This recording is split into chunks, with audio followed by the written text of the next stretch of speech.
Hey guys, so today we're going to present to you Genetec Traffic Sense so you can talk about it to end users.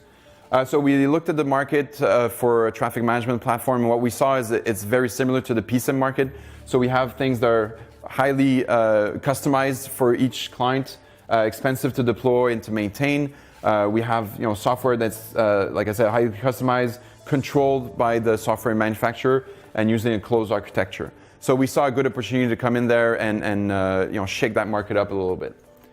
So we're starting obviously with Security Center as the base platform, and we also leverage mission control a lot because traffic management is a lot about incident management.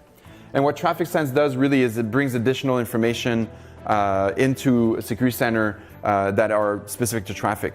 So congestion information using travel times and traffic sensor systems. So Bluetooth, LPR, video analytics, even third-party data like Google Maps or things like that. Weather information like precipitation, wind, temperature, things like that. We also control dynamic message signs, so those big signs over the highway, at the side of the road. We can control those messages directly from Security Center now. And also AVL, which is basically automatic vehicle location, so GPS tracking with some functionalities around that. So we bring that information in, and it can be leveraged by mission control to help in the incident management. Now, what Traffic Sense does for the end user, basically, it helps them optimize their current infrastructure because of our open architecture, helps them understand the traffic patterns and rapidly identify road incidents. It gives them the flexibility to choose the technology that best fits their needs and the ability to automate some routine tasks and response plans without having to hard code into the system. So they have full control over their system with the configuration and SDK, which is very important. So the main differentiators, high configurability versus hardcode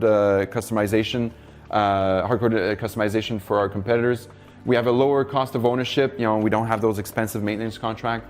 We have excellent video management where our competitors lack in that space. Open architecture and an ecosystem of technology partners, which is not something very common. Also, we expose an SDK. This is very unusual in that market. And our core platform can be used by other agencies like law enforcement so that you can improve collaboration through federation. So the key takeaway messages is that right now the traffic landscape is changing. A lot of new technologies are being implemented in traffic. And right now, their highly customized solutions are just taking care of the problems of yesterday, using yesterday's solution and not using whatever they have today or in the future.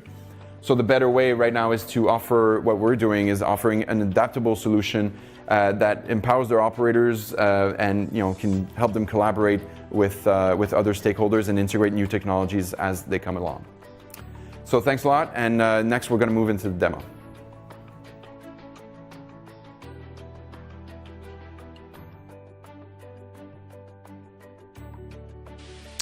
All right, so now I'm going to show you how to demo Traffic Sense. You can go public task. We created a task called Traffic Sense Atlanta, and I already have it open here, but you just click on it to open it. And basically, we built a specific scenario that you can follow. So we're showing the travel time information here in Atlanta. You can see we're colorizing the map based on the current congestion levels. We're also showing abnormal congestion alerts with these icons here. And we have a simulation running that will go every 5 minutes. It will create congestion, basically. So here we're showing the travel time information on some signs, like there's one here, and another sign here. We're showing travel time info. So on these signs, we can also, as you can see, show parking occupancy. This is using the AutoView Free Flow application here. And we can also do weather information.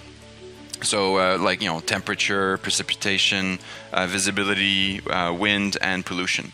And some you can automate some actions based on events. So let's say when the temperature drops below a certain level, an event gets triggered.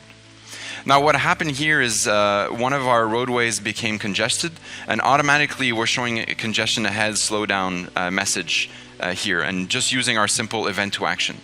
Basically, here we have events every time a link, which is a road segment, changes status. So when it goes from, let's say, green to yellow or yellow to red, and vice versa, we have an event. So we can use those events to trigger a certain message on specific message signs using our event to action scenarios. Now, as the congestion is building up, we see that this other dynamic message sign is showing a congestion alert, upstream on this roadway. So these are automated, and as we can see here on the side, we have all the messages that can be displayed on this sign, and we have the travel time message that's activated, but the congestion message activated automatically based on these events. And since it's a priority message, it did not combine with the travel time message. It's only showing this message. Now the operator could manually remove this message to go back to the travel time and maybe add another message, let's say like a left lane closed message or something like that. Or let's say they detected that this was caused by an accident. They could activate an accident message and manually update the signs like this. Now what's going to happen is as the congestion dies down, the congestion message is going to go away automatically. So we can wait a little bit and see when that happens. All right, and now we're back. We've waited a little bit, and now we see that the congestion message was deactivated automatically, and we went back to showing the travel time information because the congestion died down on this roadway. So we can see how we can automate some of these things using Traffic Sense only. Now we're going to show how this can connect to Mission Control. All right, so now I'm going to show how Traffic Sense and Mission Control can work together. So if you go once again your public tasks, we can go back to the Traffic Sense Atlanta task here, which I already have open here conveniently. Now what the scenario that we did is that we'll have a video analytic camera detecting an accident. So that could be Kiwi, it could be one of our partners like CityLog or Bosch. And what I did is I created a hot action that is going to basically simulate this accident. So you can use Control F1 to make it more seamless. So as we have this event that's triggered, we have an accident detected in a tunnel here, and we have a Mission Control incident that is triggered. So we can go in our incident details from here. All right, so in the incident details, what we get the camera where this happened, and we also get the map. So in this incident detail, you get the camera where this was detected, and you get also the map of where this happened. And as you scroll out, you can see, all right, what are my assets around here? And we see we have a dynamic message sign not too far away from there, so we can start populating our incident tile with all this information. We have another camera that's also kind of nearby, and now we have the procedure for the operator to follow. So the first thing we ask is this a real incident? So if it is, then we ask them to change it to a confirmed state. So you can click yes and change it to confirmed state. Now as they do that, automatically we'll have an accident message that gets displayed on the dynamic message sign to tell the drivers that there's an accident ahead. Now they can continue going through this procedure. So does it look like there's an injury? We can say minor injuries. Call dispatch, include some notes. First response on route, let's say.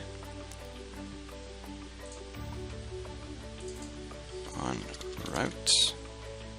Why won't you? And then we click done. Then dispatch the patroller unit. Let's say this is done. What are the weather conditions? So we can see, it's rain. So this is a dynamic workflow, right? So depending on what they're answering, the actual, the next step could change. So the traffic conditions were, let's say, slow, and now we tell them monitor incident, go to the next step when it's cleared. So now let's say we say that it's cleared. and then they ask us to close the incident. So now we can say it's resolved, and as we say it's resolved, automatically it goes back to whatever it was showing. Now there's congestion that built up, so because of that we also have an automated message that showed up, congestion ahead, that's separate from the mission control part, but you know, we can see how all of these things play together basically.